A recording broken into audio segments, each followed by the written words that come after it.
Shabbat Shalom, amados irmãos. Shabbat Shalom. Queridos, Parashá Vayeshev, que significa e habitou, e se assentou, e se estabeleceu, e continuou a viver, está em Bereshit, Gênesis, capítulo 37, do verso 1 até o capítulo 40, verso 23.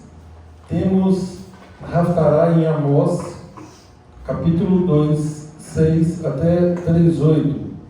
Brit Hadashah, dentre outros textos, Mateus, capítulo 1, de 1 a 6, 16 a 25. Parashá Vayeshev, a luz da Torá, do Tanar e da Brit Hadashah.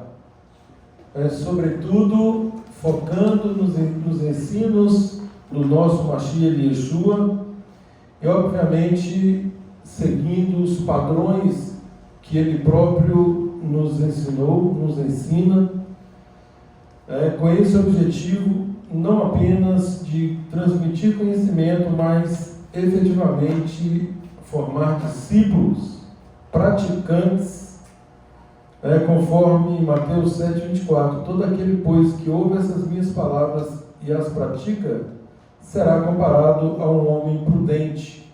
E o contrário, aquele que ouve as palavras dele, o ensino dele, a Torá elucidada por ele, e não as pratica, é considerado um homem insensato. Eu espero que nós estejamos na categoria de prudentes. Capítulo 37 de Gênesis, Bereshit. Habitou Jacó na terra das peregrinações de seu pai, na terra de Canaã. Esta é a história de Jacó.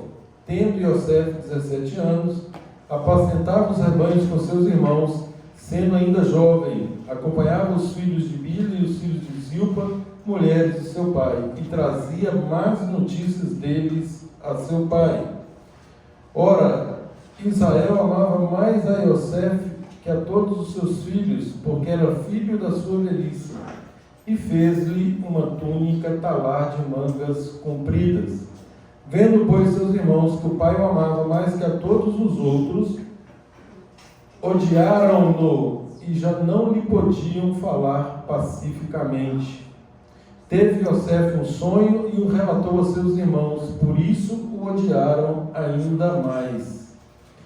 Queridos, a porção segue contando o sonho aqui de Yosef. No capítulo 38 tem uma pausa aí, introduzindo a história de Judá e Erudá e Tamar. Retoma no capítulo 39, Yosef na casa de Potifar. No capítulo 40, ele é mandado à prisão. Tem aquela questão do sonho, o sonho do copeiro-chefe e o sonho do padeiro-chefe. E conclui no verso 23, falando que, nada obstante a interpretação do sonho, o copeiro não se lembrou de Yosef, porém dele se esqueceu. Queridos, quando nós estudamos a Torá, obviamente nós passamos pelos 4 níveis de interpretação, conforme o método Pardês. O primeiro deles é o Peshat. Então, o Peshat é o sentido literal, simples, aquele que qualquer pessoa olha e detecta. Então, aqui o que nós temos na porção de hoje? Nós temos Yosef odiado pelos irmãos. Yosef é vendido como escravo. Ele serve na casa de Potifar. Ele é preso injustamente e ele interpreta sonhos na prisão. Quando nós vamos para o segundo nível do Pardês, que é o Remes ou Remes, aí nós já aprofundamos um pouquinho mais e podemos declarar: o justo sofre antes de governar. Lições para nós. O poço antecede o palácio. A túnica representa identidade espiritual.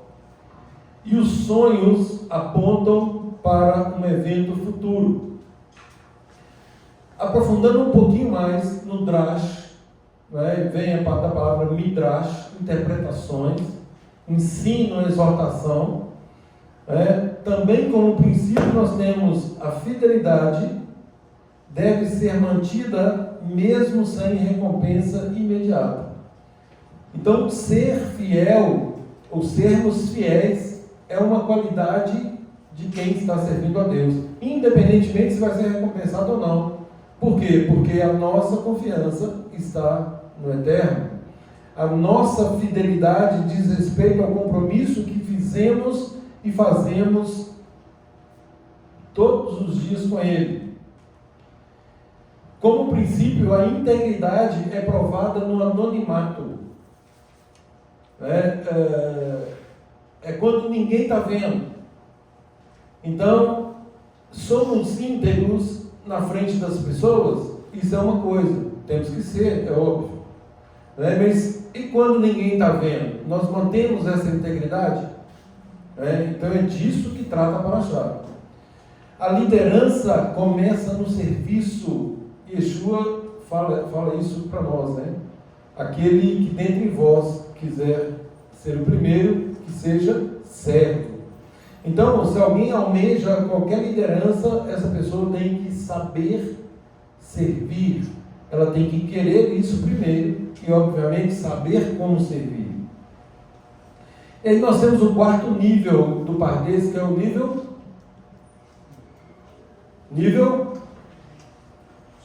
Sod, o nível Sod, que é o mais profundo na dimensão espiritual. Esse é o que particularmente me interessa.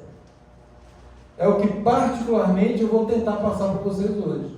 É o nível mais profundo, não os níveis mais superficiais, não os níveis alegóricos, não aqueles comparativos, conquanto sejam instrutivos, óbvio, mas estou convidando vocês a nós irmos um pouco mais profundo. Então, nesse nível Sod, nós temos o quê? Quando um justo aparentemente cai, isso faz parte da retificação dele próprio. E aí, quando nós falamos isso, nós lembramos qual princípio? Ganzul Letová. Todas as coisas cooperam para o bem daqueles que amam ao Eterno, daqueles que são chamados segundo o seu propósito.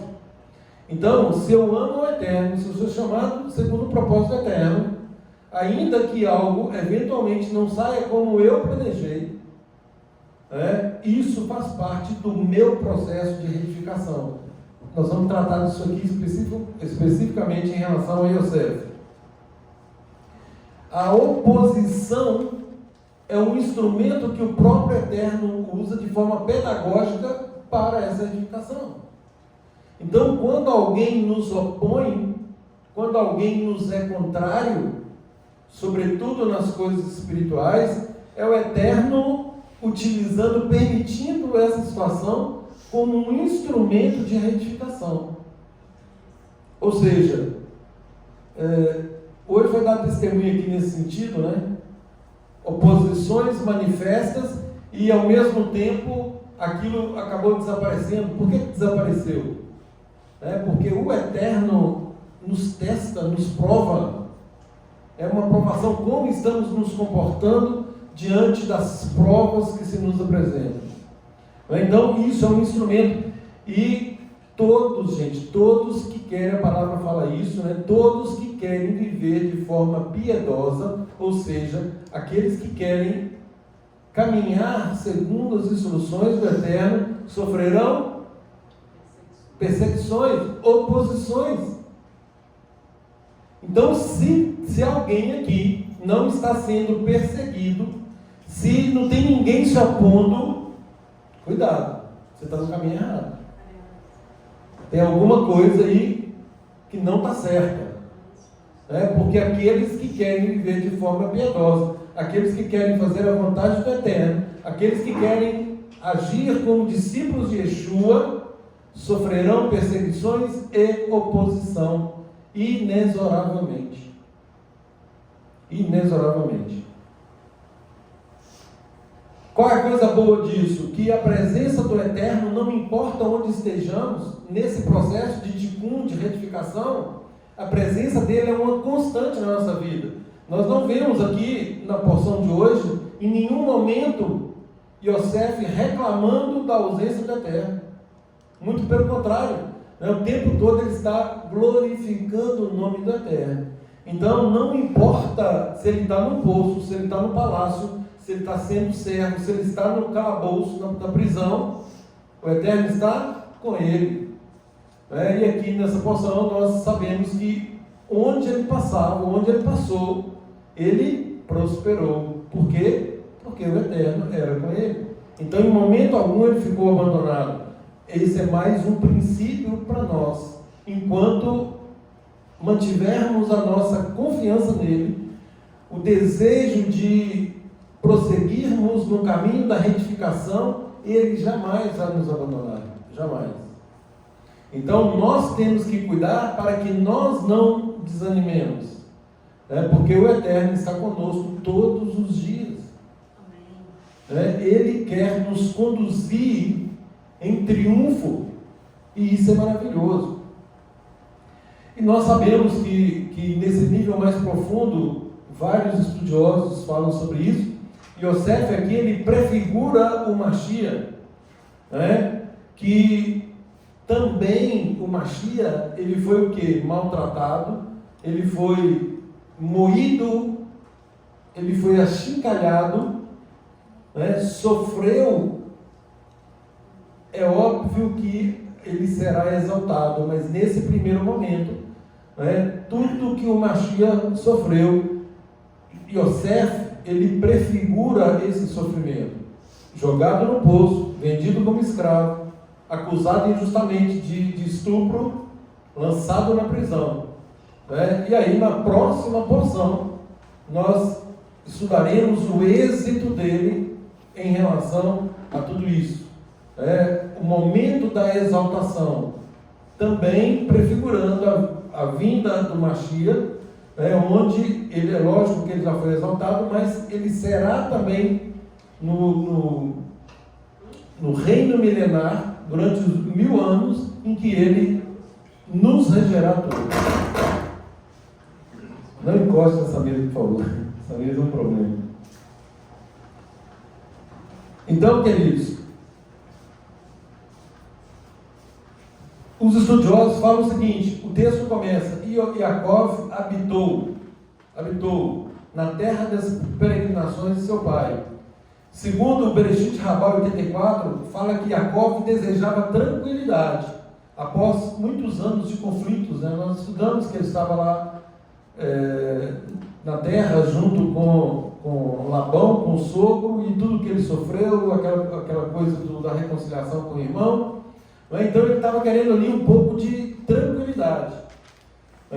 E aí o Eterno aqui introduz essa questão de Yosef, ensinando um princípio que todos os rabinos falam, que é: o descanso prematuro pode interromper a maturação espiritual. Ou seja, tem alguém cansado aqui?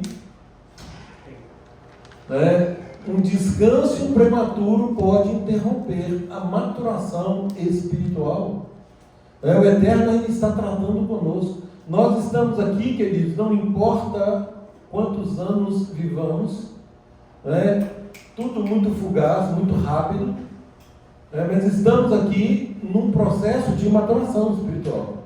O Eterno está tratando conosco, o Eterno quer nos curar. Então, existe um tempo, não o nosso tempo, o tempo que o Eterno designa para nós, para cada um de nós. E nós, muitas vezes, mais uma vez, no afã de fazer a própria vontade, nós queremos umas férias. Vocês já viram alguém tirar férias espirituais? Não, eu estou precisando descansar de Deus aí, né? Esse negócio de congregação, de congregar, e Deus, isso não existe. Então, temos que tomar cuidado, porque um descanso aparente que nós buscamos, certamente pode interromper o nosso crescimento, a nossa maturidade espiritual. Yeshua nos dá aí uma palhinha, né, do que seja, e ele fala o que para nós? No mundo tereis aflições. Ora, no mundo tereis aflições. Vejam que não é algo casual, não é uma eventualidade, né? É uma afirmação. No mundo tereis aflições. E por que desse imperativo? Por que falar de forma tão categórica? Ora, no mundo vocês terão aflições. Por que isso?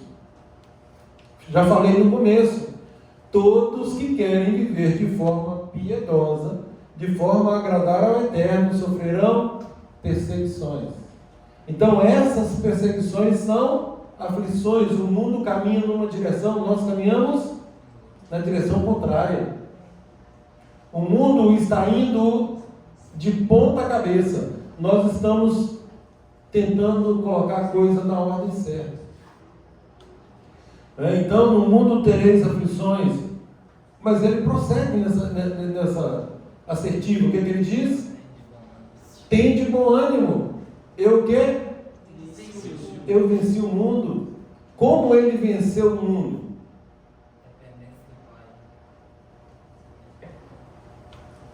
Agindo exclusivamente sob a batuta do Pai, sob os ensinos do Pai, sob a santa Torá do Pai, né? As santas instruções do Pai. É assim que se vence o mundo. E a história de Yosef nos prova isso. Yosef estava ali, conforme eu falei, a questão do anonimato. Yosef estava ali, tinha alguém olhando para ele. Ele estava numa terra estranha. Foi vendido como escravo numa terra estranha, ninguém o conhecia. Ele estava numa situação adversa, sendo provado. E nesse anonimato dele ali, ele foi o quê? Fiel. Ele permaneceu fiel ao Eterno. Quando a mulher de Potifar o assediava, ele corria desse assédio. Ao ponto de ela forjar um estupro, dele receber aquela acusação, uma condenação injusta e ser mandado para a prisão. Contudo, ele declarou de forma taxativa: não pecarei contra o meu Deus. Ele respeitava a autoridade terrena, que era o marido, que era Potifar. Ele respeitava essa autoridade, que ele sabia que ele estava debaixo dela, e muito acima disso, ele respeitava o Eterno, ele tinha temor do Eterno.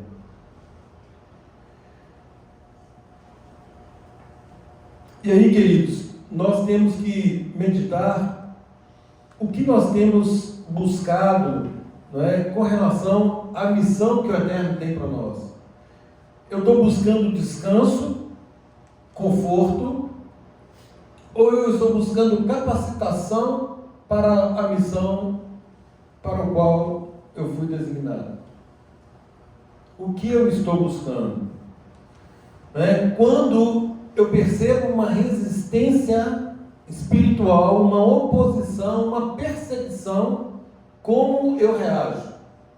Eu murmuro ou eu glorifico o nome do Eterno? Nessa intensificação do processo de perseguição ou oposição, qual é o meu testemunho? Qual é o meu testemunho? O que eu apresento, o que eu mostro para o mundo? O famoso diamol. O que eu estou mostrando? Yeshua nos diz que ele é a videira verdadeira. Ele fala de videira, ele fala de ramos, e ele fala do agricultor, que é o Pai. Ele fala de fruto. E aí ele diz que aquele que está nessa videira e não produz fruto, aliás, ele fala muito fruto no singular, muito um advérbio de intensidade, e fruto no singular. Como assim, muito fruto? Não seria melhor dizer muitos frutos? E por que ele diz isso? Um de cada vez. Ô, gente, quais são os frutos? Ou melhor, qual é o fruto? Qual é o fruto? De que fruto Jesus está falando? Do Espírito. Fruto do Espírito. De que Espírito? Nosso novo homem interior. Hã? Do Espírito de Adonai. Não, do nosso Espírito. Na nova natureza que recebemos. Exatamente. Veja que Gálatas 5:22, ele faz um contraponto de carne e espírito. Ele fala assim, olha, o fruto da carne é ira, lascívia, concupiscência, homicídio, roubo, etc., adultério, etc. Mas o fruto do Espírito nosso é amor, alegria, bondade, benignidade, fidelidade, paz, longanimidade, mansidão, domínio próprio. Então esse é o fruto do Espírito. E aí ele diz, né, que para que não andemos mais na carne, porque o fruto da carne é o fruto que nós produzimos antes. Da Yetzer Hará, extremamente forte em nós. Mas agora que nascemos de novo, agora que estamos no processo de testamento, nós estamos produzindo o fruto do Espírito. Do Espírito. Nós somos agora seres espirituais. Você falou isso hoje. Isso é ser espiritual. É agir de acordo com a nova natureza, havendo passado pelo novo nascimento. Então aquele que não der muito, porque muito fruto? Gente, é cada fruto desse, amor, alegria, bondade, benignidade, fidelidade, paz, mansidão, domínio próprio, cada um desses na sua máxima essência. Esse é muito fruto, é um fruto intenso, um fruto que de fato compete a nós buscar essa intensidade. Se é para amar, eu vou amar verdadeiramente, eu vou amar muito. E quem ama muito anda de acordo com as instruções do Pai. Se é para ser bondoso, eu serei bondoso nos padrões do Eterno, também com intensidade, e assim sucessivamente em cada fruto. Como eu tenho lidado com isso? Gente, essa é a beleza da porção, que nós olhamos para essa história e nós conseguimos, pela permissão do Eterno, pelo Ruach HaKodesh em nós, extrair princípios práticos, para não ficarmos apenas na abstração dos contos, da história. E aí, evocando mais uma vez Rabino Shaul Paulo, em Romanos 15:4. Tudo que outrora foi escrito para o nosso ensino foi escrito, a fim de que pela paciência e pela consolação das Escrituras nós possamos ter esperança. Então, se foi escrito, se está aqui, e é Torá, gente, os 5 primeiros livros, instruções absolutas, palavra pura do Eterno, está aqui para o nosso ensino, e nós não podemos negligenciar isso. Agora, o que a história de Yosef, aqui ele é vendido pelos irmãos, tem aqui, primeiro ele é lançado num poço, ele é vendido, ele vai servir, ele é vendido como escravo, ele trabalha como escravo na casa de Potifar, depois ele é acusado injustamente, ele é preso. O que tudo isso, afinal de contas, nos ensina? Então é pensar esses princípios para a nossa vida hoje. E é nisso que nós precisamos nos ancorar, nos firmar. Para quê? Para que nós tenhamos esperança. Aconteceu com Yosef, aconteceu com cada um dos filhos de Israel, aconteceu com Israel. Tem algo, o Eterno quer nos ensinar algo aqui. Então, que tenhamos sabedoria do alto para extrairmos esse soro, esse mistério, esse tesouro escondido, porque isso tem a ver conosco. Isso é para nos capacitar nesse processo de tikkun, de retificação, para que sejamos aprovados. Então, queridos, a lição 1 que fica é que o descanso, ele vem do eterno. Nós não podemos buscar um descanso fora do tempo. A lição 2 é que a identidade revelada antes da maturidade plena, ela pode ser prejudicial. O que significa isso?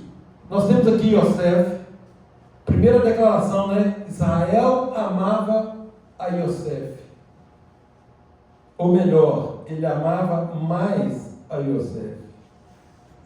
E lhe fizeram uma túnica talar, né? Uma túnica festival, uma roupa festiva, uma roupa de destaque. Yosef tinha maturidade plena aqui, e nós sabemos o que aconteceu, né? Ele sonha, ele teve um sonho, e ele começa a contar aquele sonho. A ausência de maturidade plena resultou em quê? Em oposição, ciúme, perseguição, risco de vida, ou risco de morte. Então, queridos, a maturidade que nós devemos buscar. Yosef, ele tem uma identidade, recebe a visão dessa identidade, mas ainda antes de ser formado no processo, ele acaba expondo aquilo que não era o momento de expor. Então, isso lhe é prejudicial, porque causa ciúmes nos irmãos, e a palavra fala que os irmãos o odiaram por isso. E Yeshua fez isso uma vez. Às vezes ele fazia alguma coisa, ele falava: olha, não conta ainda, porque ainda não é o tempo. Foi completamente contrário do que você fez. Exatamente. Então, aí vem a questão da maturidade. Nós sabemos que Yeshua começa o ministério dele na idade apropriada. Quantos anos? 30 anos. Essa é a idade apropriada que a Torá destaca para qualquer serviço sacerdotal. Por quê? Porque requer essa maturidade, requer uma formação, requer experiências vividas, coisa que Yosef não tinha. Ele era um garoto. E aí, ao expor o sonho, ele próprio se coloca aqui numa situação de vulnerabilidade. E aí, queridos, nós temos o que? Conforme eu falei, todos que querem viver de forma piedosa. Ou seja, a oposição acompanha todo aquele que já sabe da sua identidade espiritual. Vou repetir. A oposição acompanha todos aqueles que já sabem da sua identidade espiritual. É exatamente o que Yeshua disse: no mundo tereis aflições. Vocês aí que se identificam como servos do Eterno, vocês que querem fazer parte dessa família, saibam de uma coisa: vocês serão perseguidos.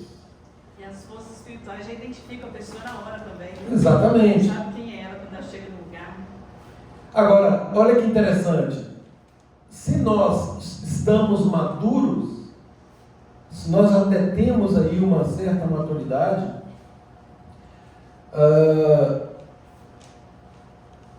essa oposição,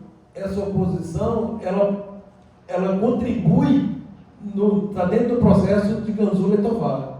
Ela contribui para o nosso bem. Agora, se nós não temos essa maturidade, ela pode nos ser prejudicial, que é exatamente o que acontece com Yosef.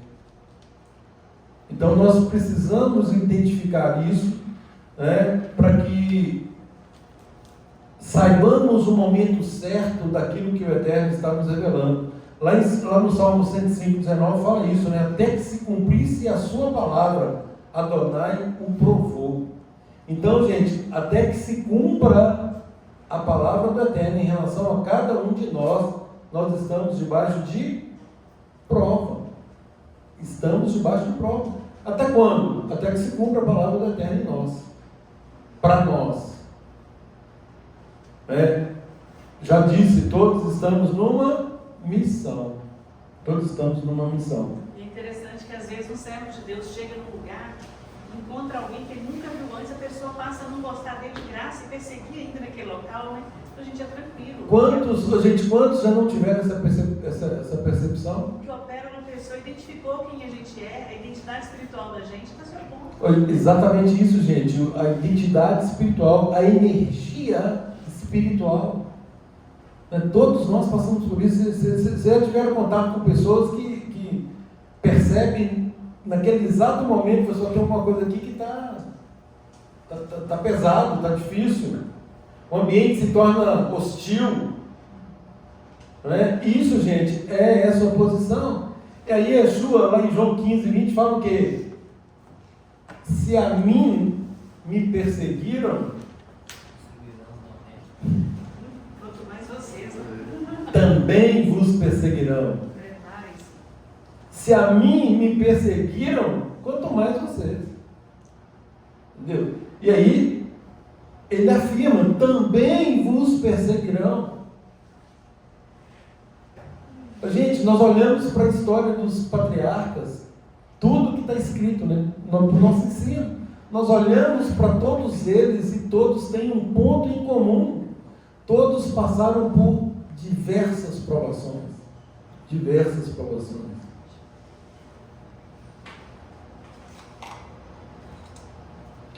E aí, em termos de frutos, ou de fruto, essa oposição que eu enfrento, o que está demonstrando na minha vida que eu tenho que ser retificado, tratado?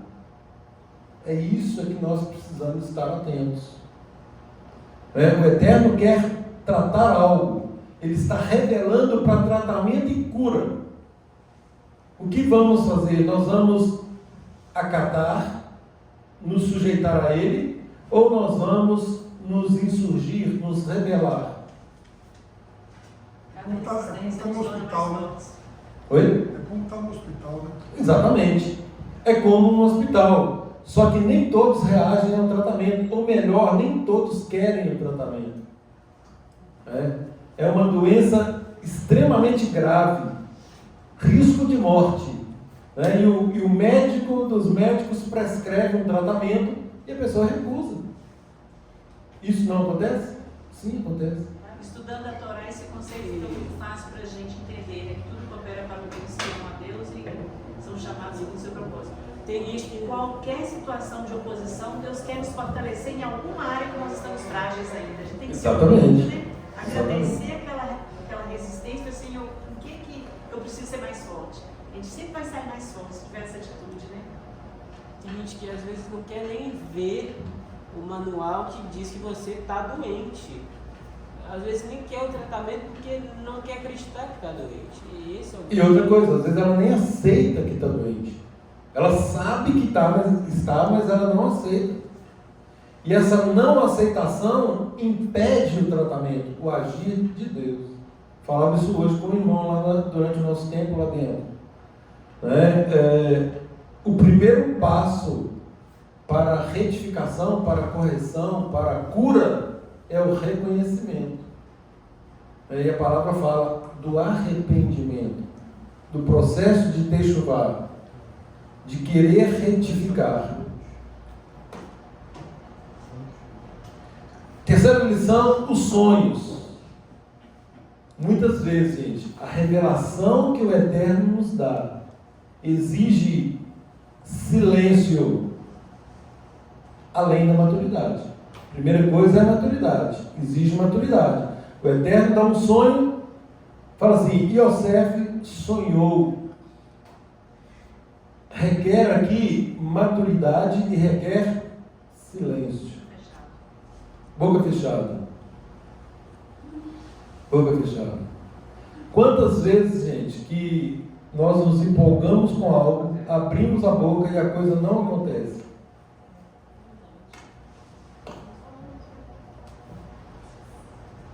Então, nem toda revelação deve ser imediatamente proclamada.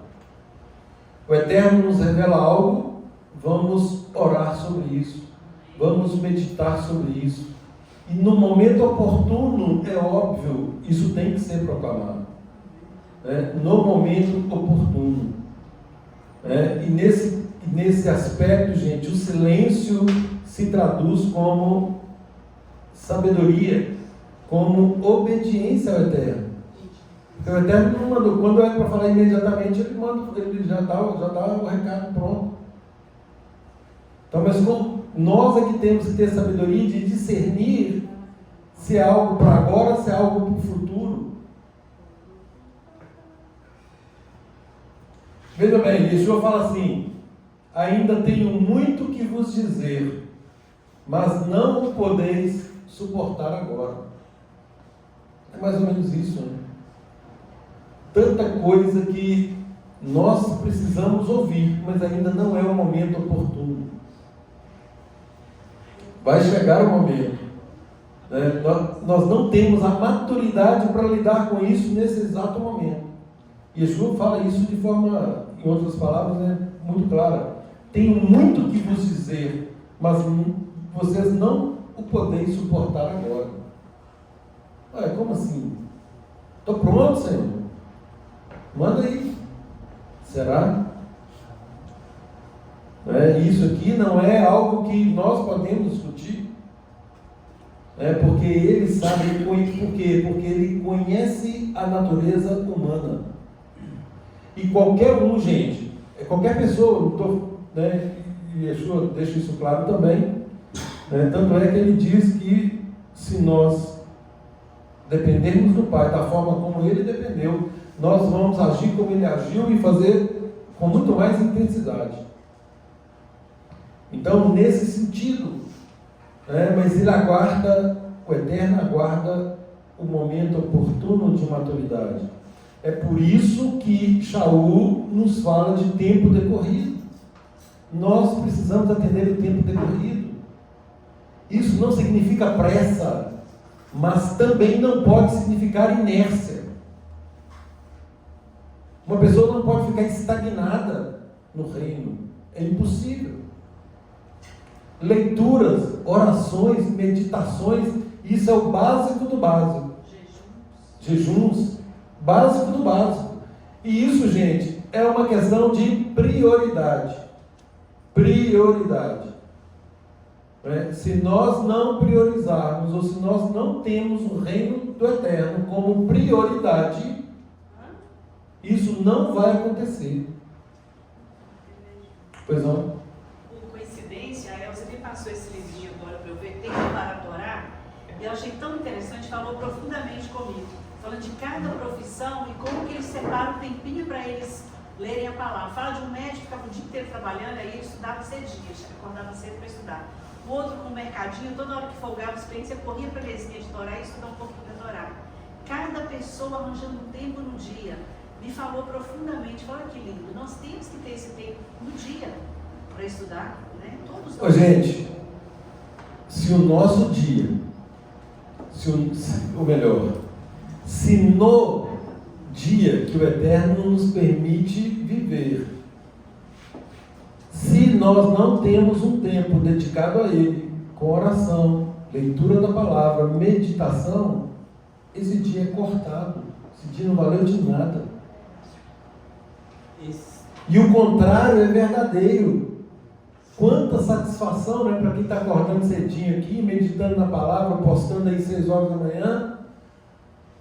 Quanta satisfação isso nos traz logo cedo, e isso toma o nosso coração pela manhã, gente, nós ficamos nessa energia o dia inteiro. E quando encontra, a gente quer conversar só sobre o assunto.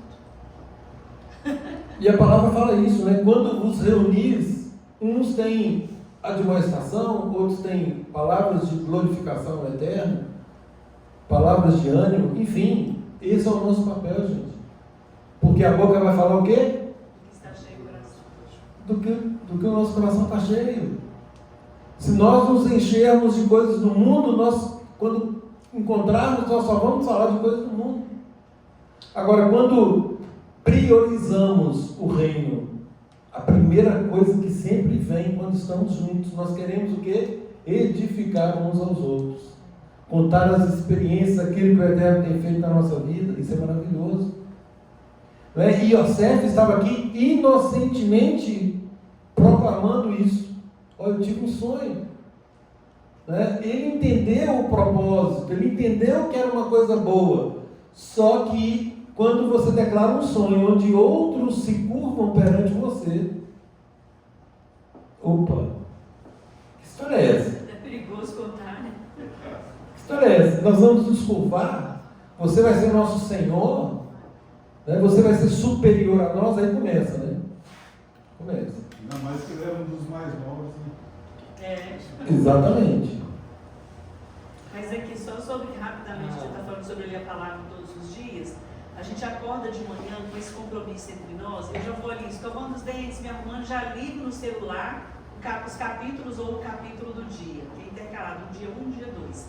E aí eu vou ouvindo no decorrer do dia, à medida que eu tenho tempo.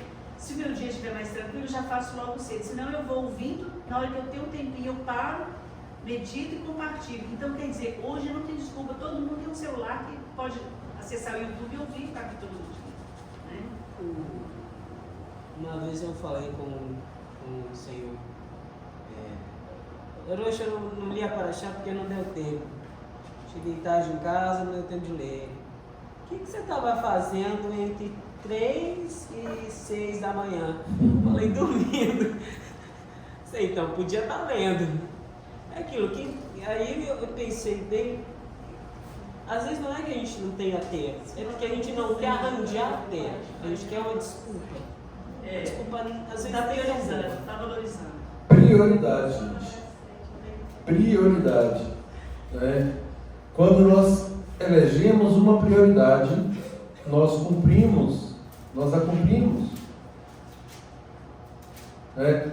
Aí resta saber o que está, de fato, tomando o nosso coração. E esse estudo da Brit Hadashah é estudo da Torá, porque É óbvio. é um comentário da Torá, Óbvio. uma aplicação prática. Né? Gente, é impossível, né? Nós falamos sempre isso aqui, né? A multiforme sabedoria do Eterno se manifesta no meio da carral, da congregação do corpo. Ficar ausente do corpo traz incomensuráveis prejuízos. E eu estou falando de prejuízo eterno.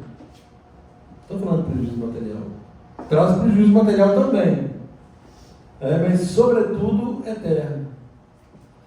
Lá em Tiago 1, a partir do verso 2, fala assim: meus irmãos, tende por motivo de toda alegria o passardes por várias provações, sabendo que a provação da vossa emuná, uma vez confirmada, gente, presta atenção, tem que ser confirmada. Não basta a pessoa dizer que tem emuná. Bom, deixa eu confirmar isso aí. Né? Tende por motivo de toda alegria passar por várias provações. Não é por uma provação, é por várias. Sabendo que a aprovação da vossa emuná, uma vez confirmada, né? Tanto a emuná, a nossa emuná só é confirmada quando somos provados. Uma pessoa falar que tem emuná e nunca ter passado por nenhuma prova, é fácil, não é assim? Fácil. Agora, haja como Abraão. Olha, sacrifique o seu filho. O Satã falou a mesma coisa com Deus no livro de Job. Poxa, tem visto Job, ele é tão justo, mas também você deu tudo para ele e nunca passou uma prova. Pois é, exatamente. Então, a aprovação da vossa emuná, uma vez confirmada, produz perseverança. Ora, a perseverança deve ter ação completa. Para quê? Para que sejamos perfeitos e íntegros, em nada deficientes. Gente, olha que palavra. Olha a riqueza desse verso. Sabendo que a aprovação da vossa emuná, uma vez confirmada, vai produzir perseverança. O que é perseverança, gente? Persistência. Mas o quê? Habilidade de continuar fazendo as mesmas todos os dias. Não distração com aquilo que se vê, concentração. Então produz perseverança, e a perseverança ela terá ação completa, até que sejamos perfeitos e íntegros, em nada deficientes. Olha que fantástico. E lançaram Iosef no poço. Conforme eu falei, o fato de ter descido no poço não significa que o Eterno o abandonou, né? Mas ele estava sendo ali agora um instrumento de lapidação espiritual. Foi um tratamento para ele também, né? E aí Tiago 4,10 fala o quê? Humilhai-vos perante Adonai, e ele vos exaltará. Foi exatamente o que aconteceu, né? É interessante que nós vamos ver na próxima porção, ou talvez ainda na outra, onde o próprio Iosef reconhece todo esse processo, enquanto os irmãos estão ali pedindo perdão, reconhecendo no que erraram.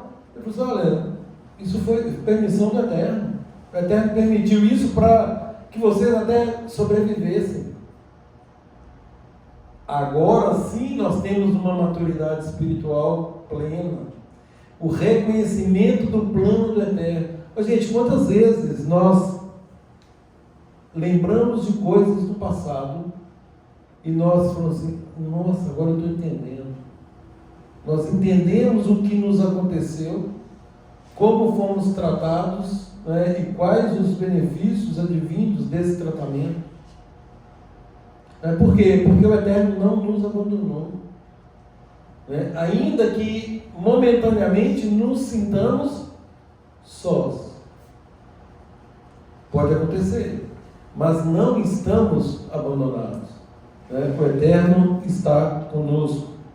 No momento que Jacó enviou Iosef para ajudar os seus irmãos, diz que a Torá fala que ele se perdeu no caminho, né? Mas um homem o encontrou e perguntou por que ele estava procurando. E se esse homem não tivesse encontrado com Iosef, e se Iosef voltasse para casa, não ia acontecer o que aconteceu. Então tudo é um propósito de Deus. Exatamente, cumprindo o propósito eterno. Como temos reagido, gente? Né? Quando acontece algo conosco, aparentemente ruim, nós temos abençoado esse momento ou nós estamos amaldiçoando com murmurações?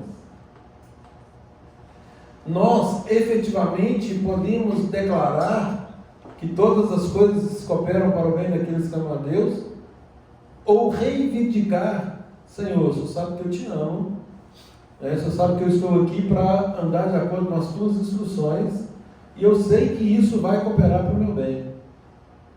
Estamos agindo assim? Eu consigo manter essa confiança mesmo sem entender a circunstância?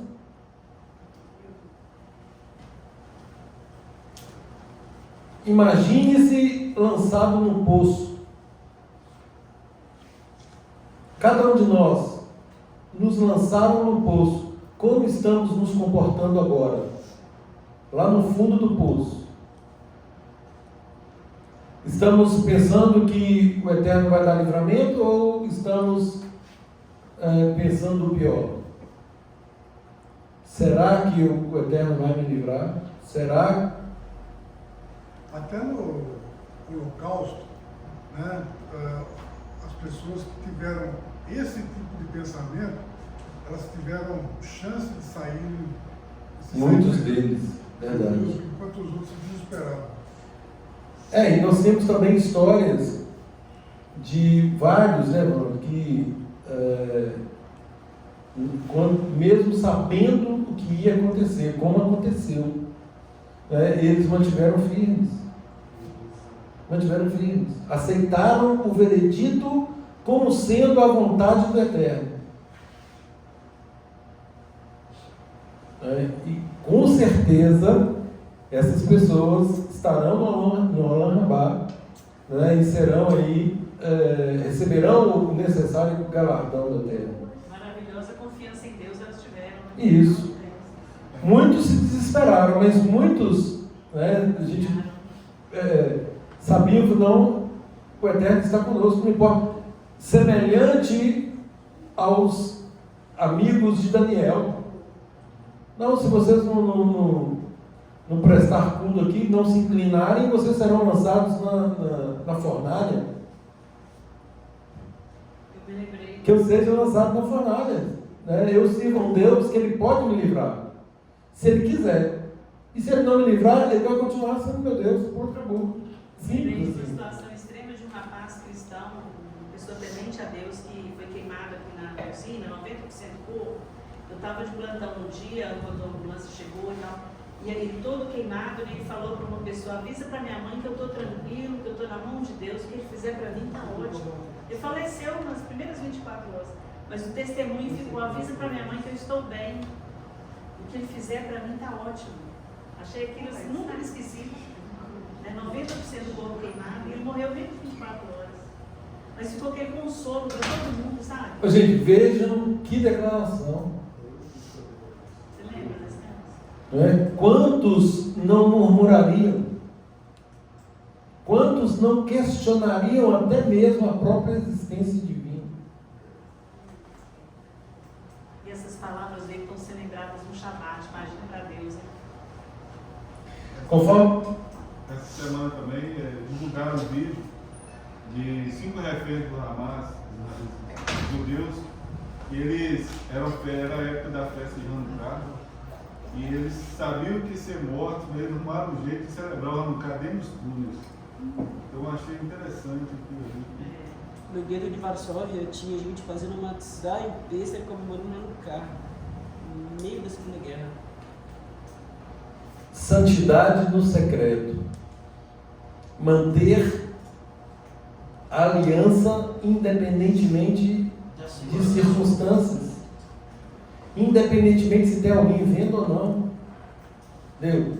Santidade no secreto é o que aconteceu com Potifar, com Yosef na casa de Potifar.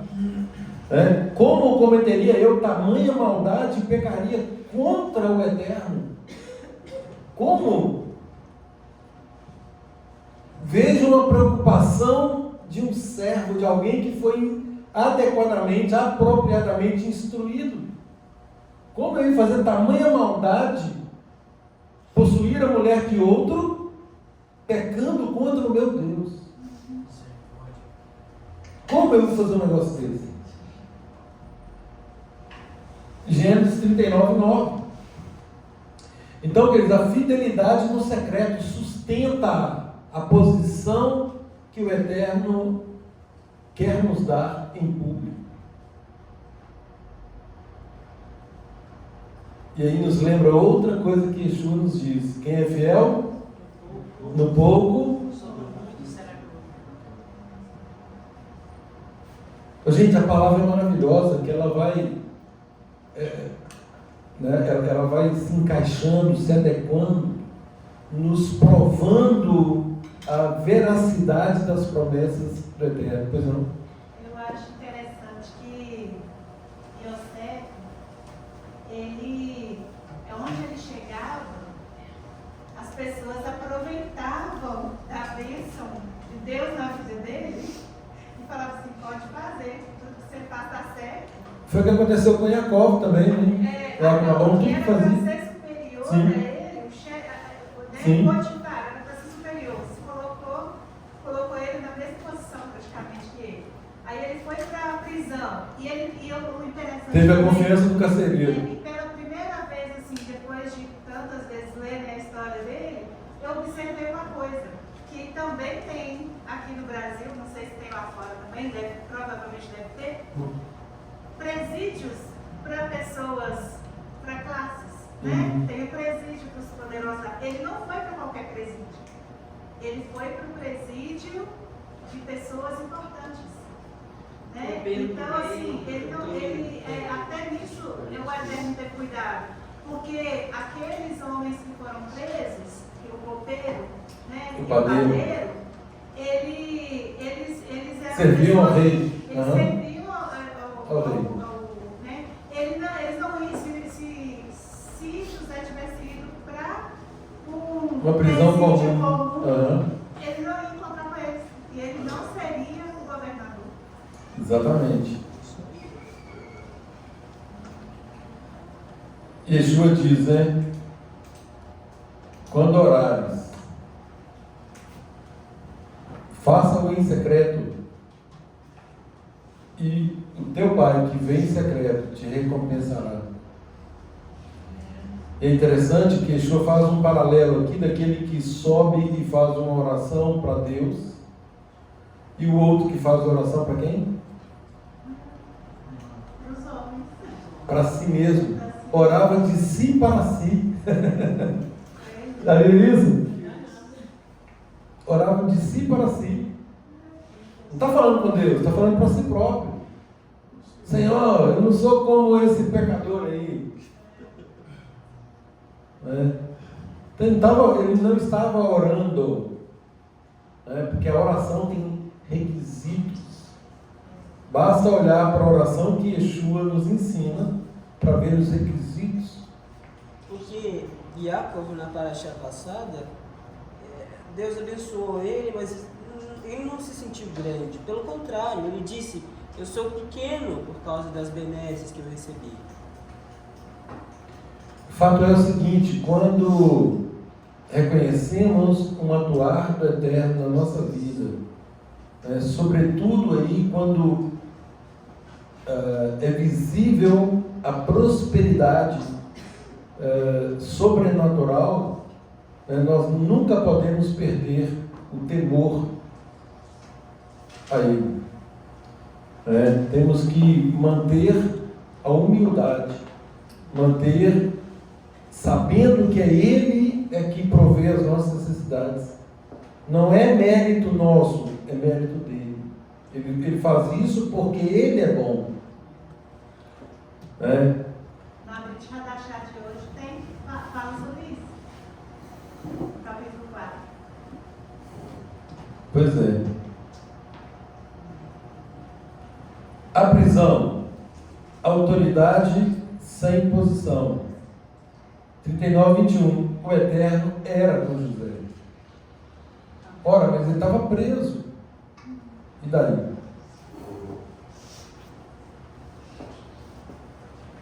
Aquilo que o Eterno tinha comissionado, já designado, já preparado para Yosef. O local onde ele estivesse faria alguma diferença? Não. Nenhuma.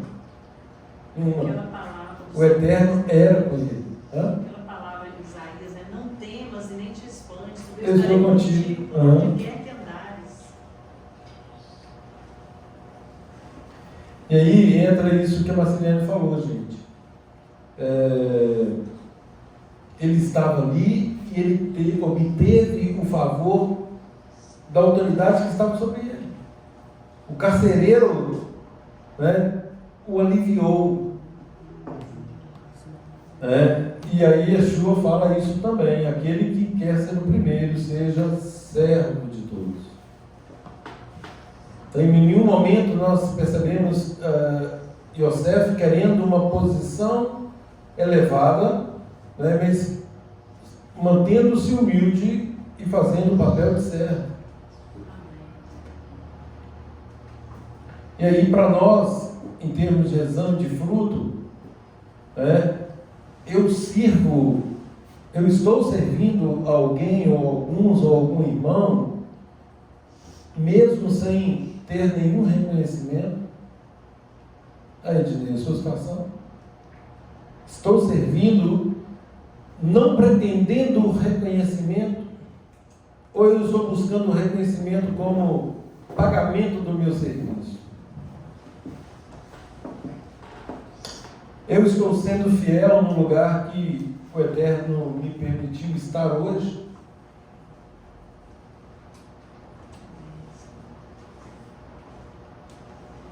Lá no último verso, nós temos o esquecimento do copeiro. Mas o copeiro morto não se lembrou de José. E aí, queridos, vou entrar naquele ponto agora, Evandro, que nós comentamos mais cedo. A esperança amadurece quando deixamos de depender de homens e retornamos ao eixo correto. Qual é o eixo correto? Dependência do Eterno. E aí a palavra de Jeremias: maldito O homem que confia no homem. Bendito o homem que confia no Senhor. Aí que está. É isso que eu ia falar, gente. Vamos fazer aqui uma digressão sobre esse verso, porque esse verso ele convalida ações rebeldes se for colocado fora do seu contexto, né? Então, esse versículo não é um axioma de rebeldia, nem um convite de isolamento espiritual, né? Seu sentido tem que ser compreendido, obviamente, por princípios.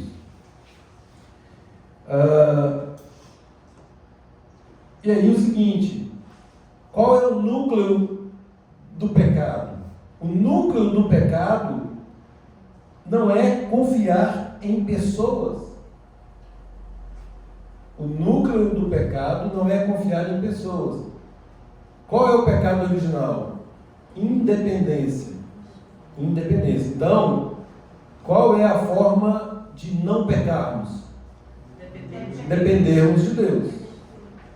Quando nós deixamos de depender do Eterno para confiar, para depender de pessoas, eu estou dependendo do meu chefe, eu estou dependendo do prefeito, do governador, do presidente dos Estados Unidos, né? Quando a nossa esperança está nisso, nós temos um problema. Então, o núcleo do pecado não é confiar em pessoas, mas transferir a essa pessoa a última confiança que pertence somente ao Eterno. É disso que fala esse verso, né? Então, o próprio texto ele é autoexplicativo, porque ele fala assim: bendito o homem que confia em Adonai, no Eterno, e cuja confiança é Ele, é o Senhor. Jeremias 17:7. Então, a Torá não está ensinando aqui uma desconfiança sistêmica, mas uma dependência ordenada. Fala assim: tanto é que se nós acharmos isso, nós não vamos confiar em Yeshua, nós não vamos confiar em líderes, nós não vamos confiar em rabinos, nós não vamos confiar em mais ninguém. O que é um absurdo, porque a própria Torá, ela fala que a liderança ela é reconhecida. Lá na Bíblia da Chá fala o quê? Não há autoridade que não seja constituída por Deus. Eu gosto daquela passagem que Yeshua fala, que está escrito assim: Yeshua não confiava neles, porque ele conhecia a natureza. Calma, nós temos aqui. A gente não confia na Yetzirará de ninguém, não quer nem confiar na minha. João 2, 24, 25. Ele não se confiava a eles, pois conhecia o que havia no homem. Ou seja, sabe da Yetzirará. Nós sabemos disso, né? Então, gente, a liderança ela é reconhecida. Deuteronômio 16, 18. A autoridade é delegada. Números 27 e 17. A comunidade, a congregação, a carral é indispensável. Eclesiastes 4, de 9 a 12. Né? Yeshua declara: quem vos ouve, a mim me ouve. Lucas 10, 16.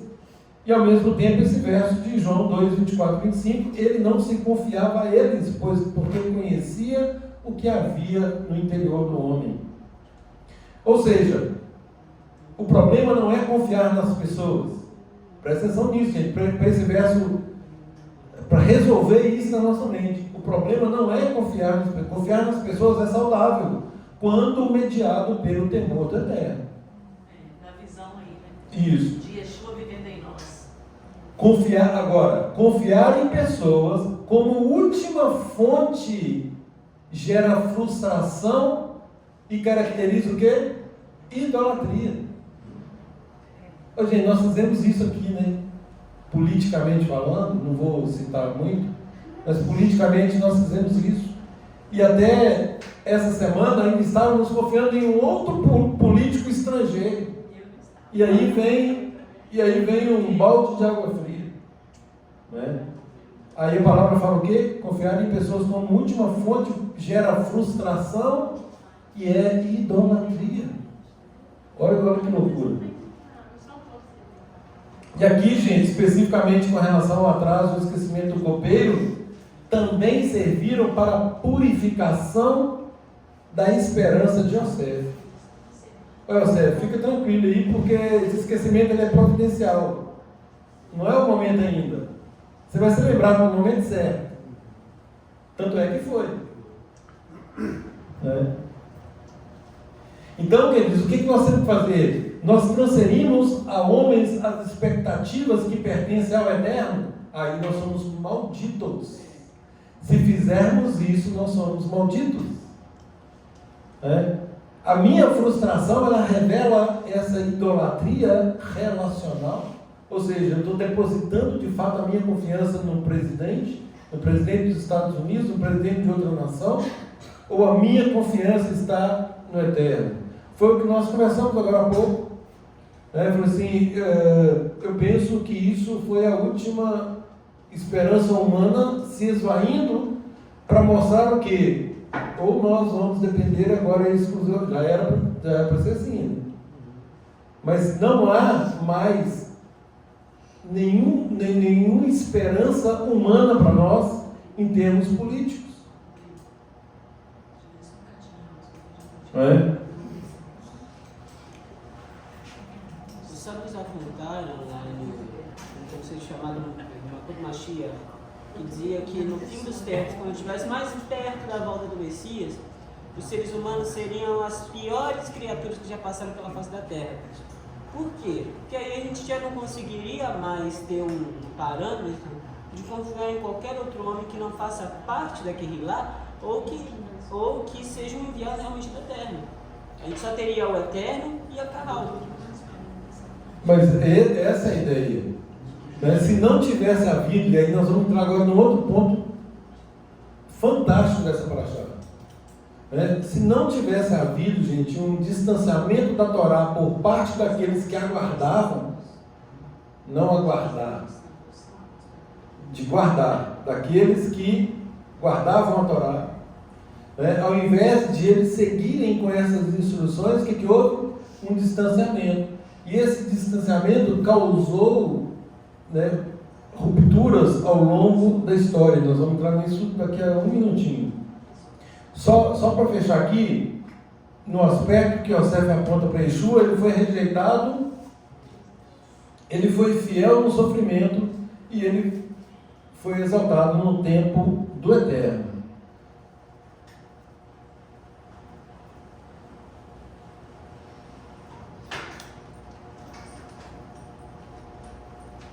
Deixa eu só adiantar aqui um pouquinho.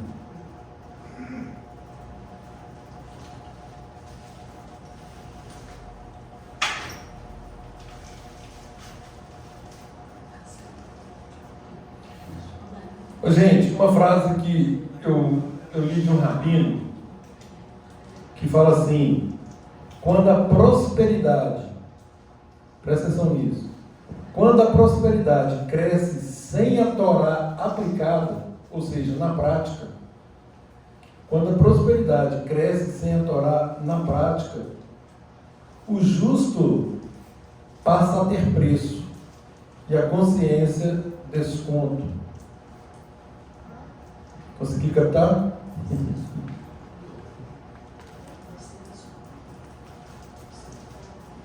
Vamos prosseguir aqui e vamos ver se é autoexplicativo. Quando Yosef foi vendido, passaram os mercadores midianitas e eles puxaram e tiraram Yosef do poço e venderam-no por 20 moedas de prata. Yosef é chamado depois de justo.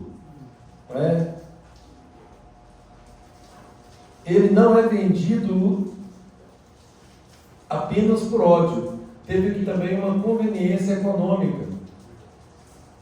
Qual foi? 20 moedas. E aí tem os estudiosos falam que essas 20 moedas, dividindo aí para os 10 irmãos, seriam 2 moedas para cada um. E que simbolicamente isso era o preço de um par de sandálias. Por que eu estou falando isso? Por causa da Haftará de Amós. Vocês já vão entender. A venda de Yosef revela um momento em que o conforto pessoal vence o temor do Eterno. E aí, gente, quantas vezes decisões injustas, tais quais, ou tal qual, a que os irmãos tomaram ali, foi uma decisão injusta, óbvio, de fazer mal para Yosef. Além de ser uma maldade explícita, ainda teve essa questão aí de tentar algum proveito econômico junto com essa maldade. Agora prestem atenção, gente, na Haftará de Amós. Quando a injustiça se torna sistêmica, Amós 2,6 fala assim: vendem o justo por prata e o pobre por um par de sandálias. E aí o Midrash faz essa ligação. José foi vendido por prata, Yosef. O lucro simbólico foi um par de sandálias. E aí, o que Amós está fazendo aqui? Ele está acusando Israel de repetir o mesmo pecado, agora em escala nacional. E é isso que eu estava falando para minha esposa, quando eu li, é isso que me impactou.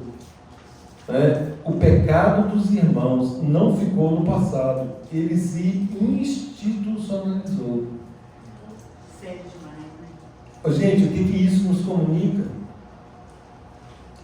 Aquilo que foi feito em segredo familiar torna-se uma política social e judicial. E aí, o que Amós trata aqui, gente? Quando pecados... Gente, presta atenção nisso aqui. Abram os ouvidos. Quando os pecados não são tratados no nível pessoal, o que acontece? Está lendo Amós 2, né, Deus? Estou lendo a Haftará de Amós. Eles se perpetuam como cultura, inclusive dentro de ambientes tidos por religiosos. Repete de novo aí, por favor. Quando os pecados não são tratados, em nível pessoal, gente, isso aqui é a famosa condescendência. Um exemplo prático aqui dentro. Tem alguém pecado, ninguém fala nada. Isso. Não, isso não tem nada não. Fica tranquilo. Ou então ele vai resolver. Tem que cortar o seu tempo. Aí o que acontece com todo Certo. mundo? Vira um padrão de comportamento para todo mundo. Isso, exatamente isso. Quando pecados não são tratados no nível pessoal, eles se perpetuam como cultura, inclusive dentro de ambientes tidos por religiosos. Principalmente, eu diria, Principalmente.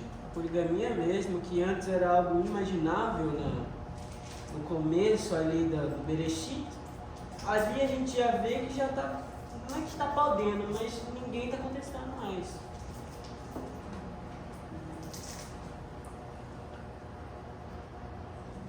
Gente, dentro dessa porção, fala assim: e o venderam por 20 moedas de prata. Então, o pecado dos irmãos de Yosef, aqui foi uma decisão privada e legitimada por conveniência. Eles estavam com ciúmes, eles queriam que Yosef sumisse mesmo, por causa desses ciúmes. O pai, seria uma punição para o pai pela predileção do pai, e aí teve a questão até do ganho financeiro. Então, olha o que aconteceu, a desumanização do justo ali, Yosef foi desumanizado. Ele deixou de ser irmão e foi tratado como um obstáculo. Está sendo um obstáculo, está sendo um estorvo para nós. Adilson, você está falando do pecado da anomia, que é tão generalizado. Pecado é anomia. Exatamente. E os dias que nós vivemos, nós vivemos uns dias em que o pecado é justamente a anomia, viver sem lei. Exatamente. Pecado, conforme 1 João 2,3, pecado é a transgressão da lei. a transgressão da Torá. Então aqui eles tratam Yosef como um obstáculo. E aí teve uma racionalização moral aqui. Não, vamos vender ele. Aí alguém falou, não, mas o objetivo era matar. Sim, dos males o menor, né? Não, então vamos ganhar dinheiro com ele, então vamos vender.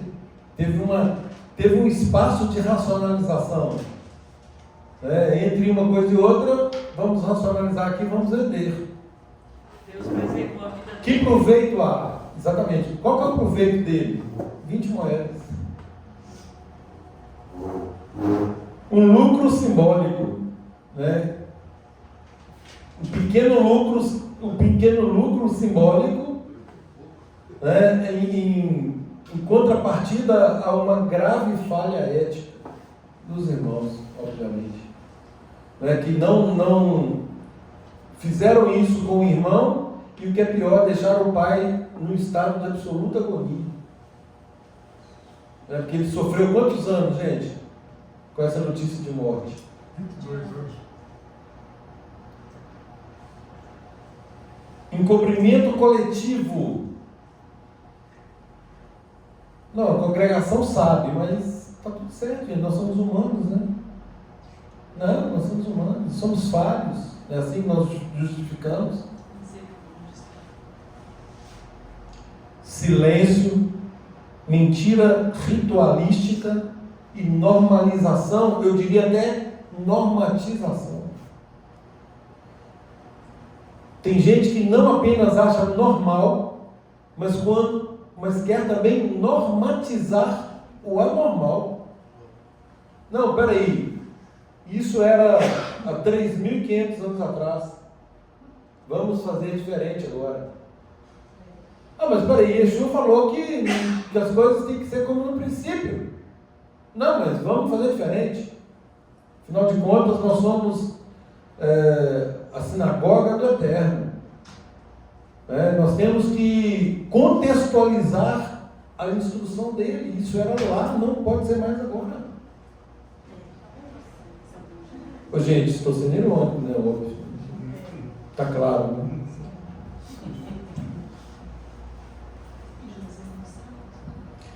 Queridos, presta atenção nessa frase também, anota aí, Adriano, você que gosta de anotar.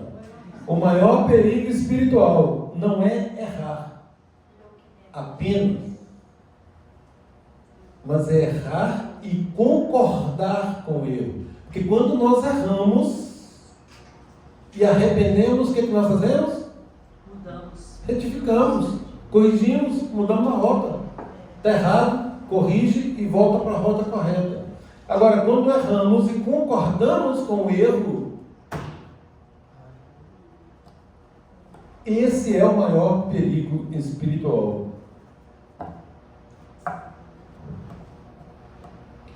Gente, no caso dessa porção, nós temos ausência de techuvá por parte dos irmãos e o nascimento de um padrão distorcido. Aquilo que falamos, houve agora uma institucionalização.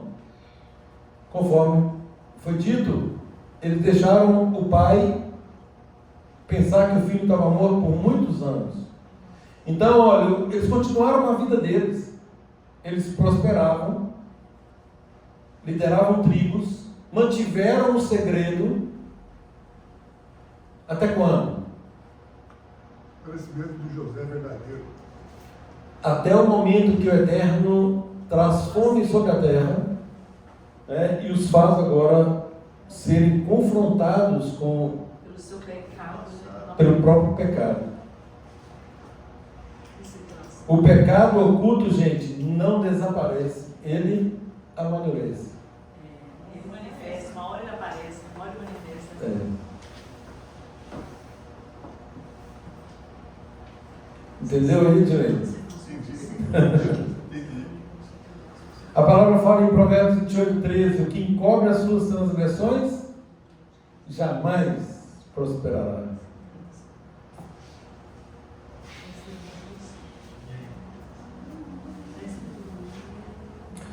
O que antes era uma exceção torna-se regra social. Olha a comparação de Amós em relação a Paraxá. Na Paraxá, um justo foi vendido, Yosef. Lá em Amós, agora a nação de Israel, muitos justos explorados. Na Paraxá, a decisão foi privada, estava entre família. Lá em Amós, o próprio sistema judicial todo corrompido. Alguma semelhança, gente? Lá, aqui na Paraxá, um lucro mínimo, simbólico. Lá em Amós, uma nação totalmente oprimida.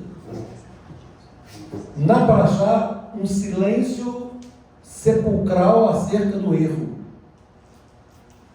Lá em Amós, uma cultura social já institucionalizada. Ou seja, mais uma vez, nós percebemos o que?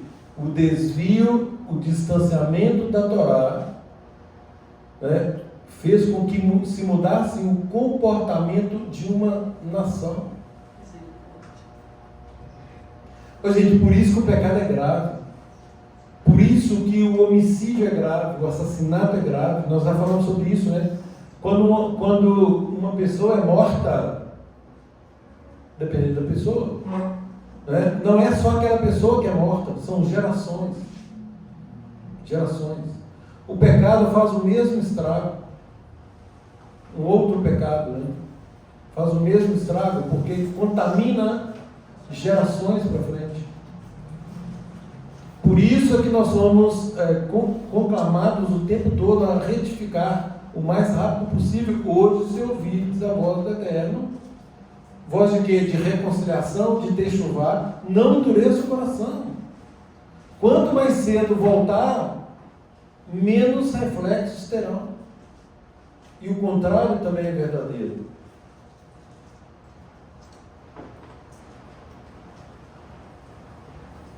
Quando não tratamos os pecados, eles serão os nossos legados.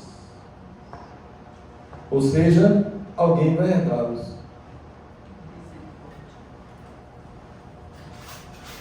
Percebem? E aí a palavra fala, né? Eu visito a iniquidade dos pais e dos filhos até a terceira e quarta geração. A responsabilidade para o pai e para a mãe é muito grande aí nessa hora. Gente, não tem lógica, não tem lógica. Deixar isso para a geração. Lá em Amós fala que o sistema jurídico totalmente corrompido aceita o suborno. Então a justiça agora ela passa a servir interesses privados e não mais a verdade. Não mais a santa instrução do Eterno. Não é o padrão estabelecido. Amós 2,7, eles pisam a cabeça dos pobres. As pessoas viram mercadorias. A dignidade vira custo. Alguma semelhança com os dias atuais? Só coincidência. Gente, presta atenção nisso aqui. Os movimentos religiosos sem nenhuma ética. Aí o Eterno fala o quê? Aborreço as vossas festas. Amós 5:21. O culto permanece, mas o temor desaparece. Isaías também. Há um culto, isso. Há um culto, mas o Eterno não está nele. Não tem temor do Eterno. E aí eu gostei muito da frase aqui de um rabino, que ele fala assim: techuvá sem justiça. O que é justiça, gente? Torá, lei de Deus, vontade Sem aplicação prática da Torá.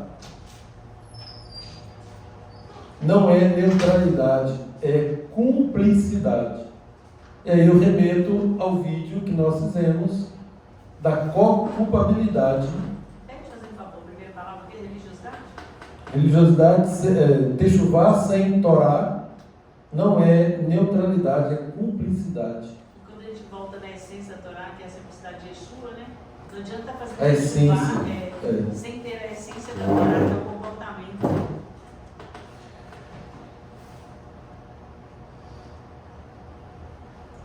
muitos estão, conforme falamos, muitos estão querendo uma techuvá apenas externa. Isso não vai ter nenhum resultado. E muito pelo contrário, vai nos tornar cúmplices. E obviamente seremos reprovados.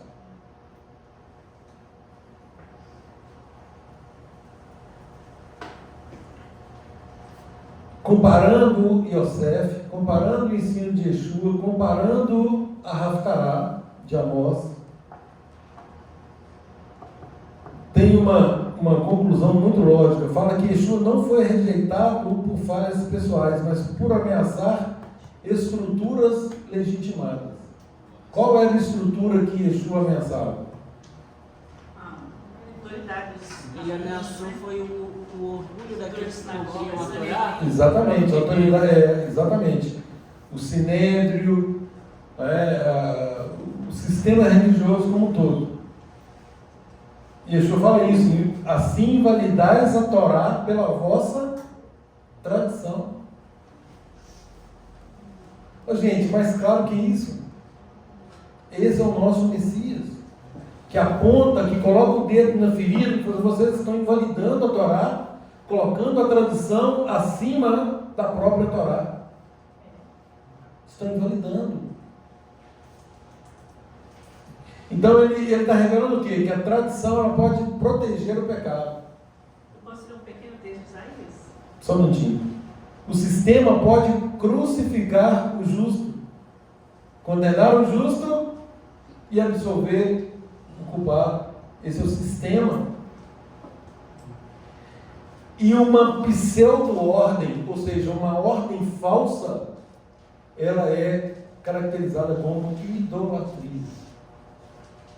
Alguma semelhança, gente? Pois não, viu? A Bíblia é atualíssima. Parece que nós estamos lendo. Não posso falar, não. Um certo careca não vai deixar. Parai de trazer mais ofertas de cereais sem valor algum. Incenso é algo detestável para mim. Lua nova e sábado, a convocação de um congresso. Não posso tolerar o poder mágico junto com a Assembleia Solene. Minha alma tem odiado as vossas luas novas e as vossas festas. Tornaram-se para mim um fardo.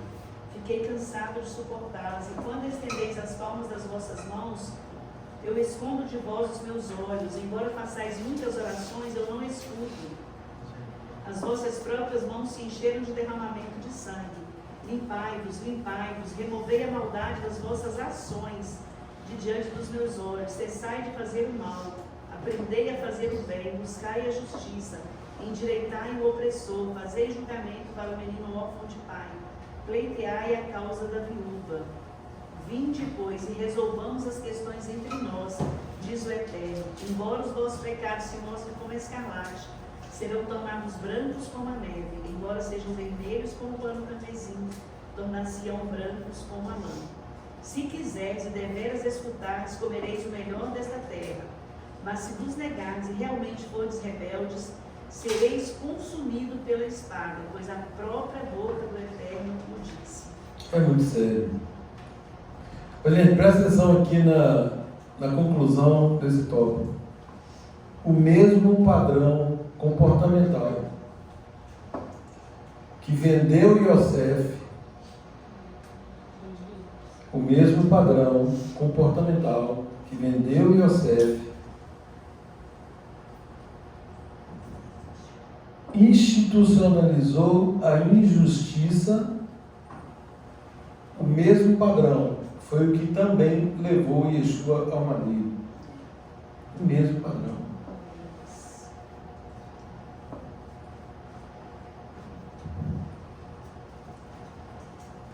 Pecados tolerados geram padrões. Justificativas repetidas geram. Quando nós começamos no processo de autojustificação, isso gera o que em nós? Normalidade. Não mudar e ficar no mesmo pecado? Uma cegueira, uma cauterização Consciência, cauterização da consciência. justificativas repetidas, tolerância aos pecados. No nível da Carral, olha o prejuízo, gente, isso aqui é corpo. No nível da Carral, silêncios cúmplices, institucionaliza. Já falei sobre isso, né? Teve um caso recente de que o líder foi excluído pela própria congregação porque estava apontando pecados. E aí, como fazia parte de um sistema, corrompeu-se o sistema e tirou o líder. Não atende aos nossos interesses. Não pode ensinar a palavra, tem que ser de acordo com o que eles querem. Exato.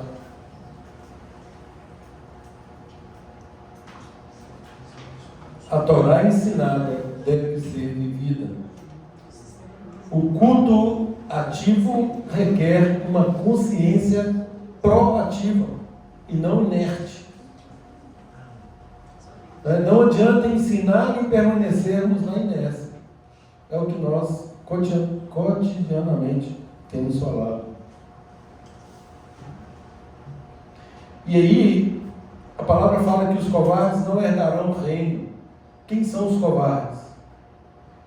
São aqueles que já normalizaram a injustiça para preservar um relacionamento, para preservar o próprio conforto, a sua posição ou até mesmo o senso de pertencimento. Não vou falar não, senão meu irmão vai ficar com raiva de mim. A irmã vai ficar com raiva de mim. Eu falo isso dentro da congregação ou até mesmo em nível familiar. A sorte daqueles que viveram no período da Bíblia era que eles tinham de sarar para avisar. Hoje em dia a gente não tem. Hoje Eu nós temos vou- o corpo do Machia. Nós temos o corpo do Machia. Pois é. Nos ajudar. Então, mas eu evito um confronto só para manter a minha paz. E ainda por cima, eles dizem que nós não devemos julgar ninguém. Ainda tem isso, né? Como que é possível viver dessa forma? Então, enquanto também é uma frase fora do contexto, porque Yeshua fala que não devemos julgar segundo a aparência, mas julgar conforme reta Nós justiça. estudamos isso esses dias e discutimos que Yeshua falou assim, só porque eu curei um, vocês estão me recriminando, me reprovando, vocês vão lá e não tiram ovelha? Então, vocês fazem isso, fazem aquilo, ficam cheios de rituais. Vocês têm que julgar conforme a essência da pessoa e não conforme a aparência. Aí nós comentamos assim, que às vezes chega alguém aqui na sinagoga, já chega com kippah, a mulher chega com a cabeça coberta e tal, e já fala, nossa, esse casal maravilhoso. A gente quer nem saber, depois você tem uma decepção com o comportamento, que ele não julgou conforme a reta justiça, a Conforme a Torá, a aparência. essência da Torá. Julgamos conforme a aparência. Pois, gente, fazer um exame daquilo que a gente sabe que é pecado, mas isso não está me constrangendo. Quando isso acontece é porque já está normalizando. Nós mesmos estamos sendo cúmplices e normalizando o que não é normalizável. Se tem que normalizar, é porque não é normal. O pecado não tratado vira estrutura. A estrutura não confrontada vira cultura. E a cultura sem arrependimento gera juízo. Esse é o perigo do pecado em nível coletivo. O juízo à morte, né? Exatamente. Yeshua não veio para salvar apenas indivíduos, ele veio para desmantelar o sistema injusto. E obviamente ele começa por cada um de nós. O pecado precisa sair. Para um homem entra, para um homem sai. Yeshua veio para isso. E aí, queridos, o chamado final, a convocação final, sejamos parte do tikkun, da retificação, antes que o pecado se torne o nosso legado. Que o Eterno tenha misericórdia de nós, que Ele nos capacite, que tenhamos a consciência da seriedade de servi-lo e, sobretudo, que possamos depositar a nossa confiança somente nele. Shabbat Shalom a todos. Shabbat Shalom.